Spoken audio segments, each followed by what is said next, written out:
আজ ৩৮তম দিন। আমরা সকাল সকাল যে আশ্রমে রাত্রে ৩৭তম দিন রাত্রে ছিলাম, ওই আশ্রম থেকে আমরা বেরিয়ে আছি।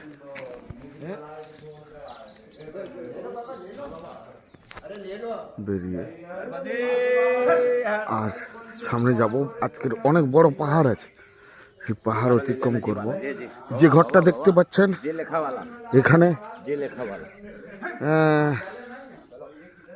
এক বাবা সাধনা করছে না, ১ বছর বাইরে ঘর থেকে বেরোননি, বাড়ি থেকে চাবি দেওয়া আছে, ওখানে যাওয়াও নিষেধ আছে, তাই ওখানে যাচ্ছি না।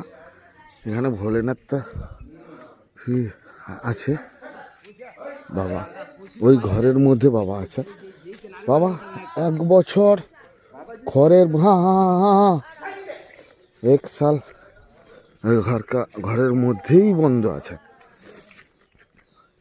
উনি সাধনা করছেন, উনি বাইরের জগৎ থেকে ১ বছর আর ২ মাস বাকি ওনার। আর ওই জন্য ওখানে যাচ্ছি না। এখানে মহাদেবের মন্দির, এই এখনো সকাল হয়নি, ৭টা বাজতে ১০ মিনিট বাকি, তাও এরকম অন্ধকার। আমি মোবাইলে লাইট বাড়িয়ে ভিডিওটা করছি। নর্মদে হার আমরা সবাই আজকের পাহাড়ও চড়তে হবে, এই জন্য একটু টেনশনে আছি। পাহাড় অনেকটাই, ২০ কিলোমিটার পাহাড় আছে, পাহাড় চড়তে হবে।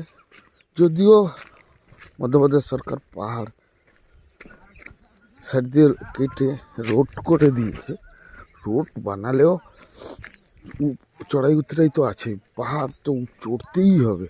নর্মদেই হার।